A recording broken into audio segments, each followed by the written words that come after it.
ఆరోపణలు కాంగ్రెస్ పార్టీ దాని మీద నిన్ననే కేటీఆర్ గారు కూడా స్పష్టంగా చెప్పారు. గ్రీన్ కో ఒక రూపాయి రాష్ట్ర ప్రభుత్వం ఇచ్చిందే లేదు. అసలు నీకు ఎవరికైనా కంపెనీకి నువ్వు సాయం చేస్తే వాడు నీకు ఉల్టా పైసలు ఇస్తే అక్కడ అవినీతి. గ్రీన్ కో ఈ రాష్ట్రంలో కాంట్రాక్ట్ చేసింది లేదు, గ్రీన్ కోకు రాష్ట్ర ప్రభుత్వ ఖజానా నుంచి ఒక రూపాయి ఇచ్చింది లేదు. ఇంకా అవినీతి అనే ప్రశ్న ఎక్కడిది? గ్రీన్ కోకు ఏమిచ్చింది రాష్ట్ర ప్రభుత్వం? కాంట్రాక్ట్ ఇచ్చిందా, డబ్బులు ఇచ్చిందా? గ్రీన్ కోకు మేము చేసిన సాయం ఏంది? అసలు ఒక రూపాయి గ్రీన్ కోనే ఉల్టా ఖర్చు పెట్టింది హైదరాబాద్ ఇమేజ్ కోసం, హైదరాబాద్ బ్రాండ్ ఇమేజ్ కోసం. గ్రీన్ కో వాళ్ళ సొంత డబ్బులు పెట్టి ఈవెంట్ నిర్వహించారు తప్ప రాష్ట్ర ప్రభుత్వం గ్రీన్ కోకి ఇచ్చింది అయితే ఏం లేదు కదా. హైదరాబాద్ మాదాపూర్ లోను మచిలీపట్నంలోను ఏసీబీ రైట్స్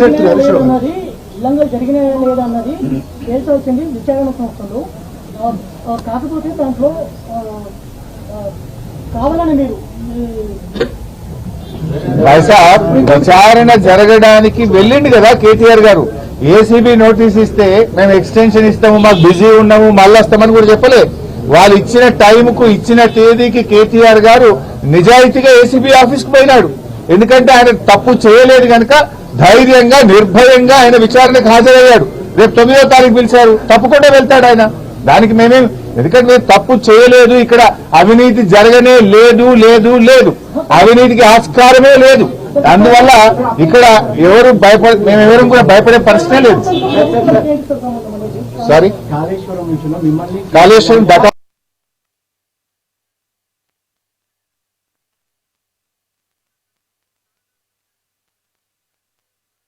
లీగల్ టీం యొక్క సజెషన్ మేరకు ఆ జడ్జిమెంట్ కాపీ చదివిన తర్వాత మేము నిర్ణయం తీసుకుంటాం.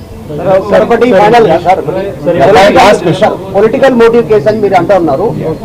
ఆ వెనకాల ఉన్న మోటివ్ ఏది? గతంలో మీరు రేవంత్ రెడ్డిని అరెస్ట్ చేసి రేవంత్ రెడ్డి అరెస్ట్ కు దీనికి చాలా తేడా ఉంది. రేవంత్ రెడ్డి రెడ్ హ్యాండెడ్ గా నోట్ల కట్టలతో సంచులతో దొరికింది కదా.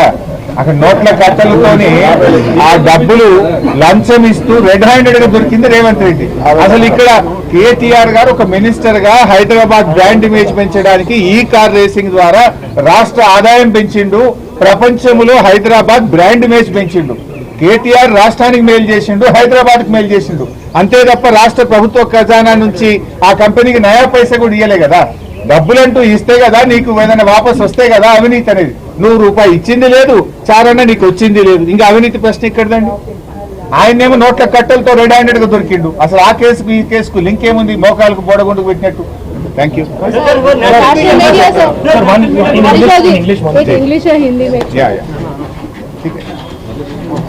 रेवंत रेड्डी के सरकार ने आज हमारे ऊपर केसेस लगा के एक अटेंशन डाइवर्शन के लिए कोशिश कर रहा है। आज हाईकोर्ट में भी जो वर्डिक्ट आया है उसमें या कोई गलती हुआ बोल के नहीं बोले, या कोई करप्शन हुआ बोल के नहीं बोले, या कोई केस भी के लिए कुछ नहीं बोले। इसमें जो कुछ भी है इंक्वायरी चलने के लिए कोर्ट ने आदेश दिया है। सो केटीआर साहब ने परसों एसीबी ऑफिस को गए, फिर 9 तारीख को इनको नोटिस दिए, 9 तारीख भी एसीबी ऑफिस को जाएंगे। यहाँ पर कोई करप्शन नहीं हुआ, यहाँ पर कोई गलती नहीं हुआ। जो कुछ भी किया है केटीआर ने, ये हैदराबाद के ब्रांड इमेज के लिए, हमारे स्टेट के ब्रांड इमेज के लिए ई कार रेसिंग का प्रोग्राम हैदराबाद में कर चुके हैं। इससे सर्वे रिपोर्ट्स भी आया कि हैदराबाद में बहुत कुछ इन्वेस्टमेंट्स आया, हैदराबाद का इनकम भी बढ़ा हुआ है। सो इसमें गलती का कोई संभावना ही नहीं है। या 1 रुपया सरकार से वो कंपनी को नहीं दिए, या वो कंपनी से एक चाराना हमारे को आया नहीं। सो इसमें गलती का सवाल कहाँ है? ये सिर्फ रेवंत रेड्डी सरकार को केटीआर साहब ने बार बार क्वेश्चन कर रहे हैं, उनका गलतियां को पब्लिक के सामने रखना शुरू करे। इस वास्ते इनका मुंह बंद करने के लिए, अटेंशन डाइवर्शन के लिए ये केस लगाया है। सो इसमें हम पूरा कोऑपरेट भी करेंगे। इसमें ये जजमेंट कॉपी आने के बाद हमारे लीगल टीम से बात करके या सुप्रीम कोर्ट जाना या क्या कुछ अपील करना, क्या करना, उसमें further legal course of action advocate से चर्चा करके हम डिसाइड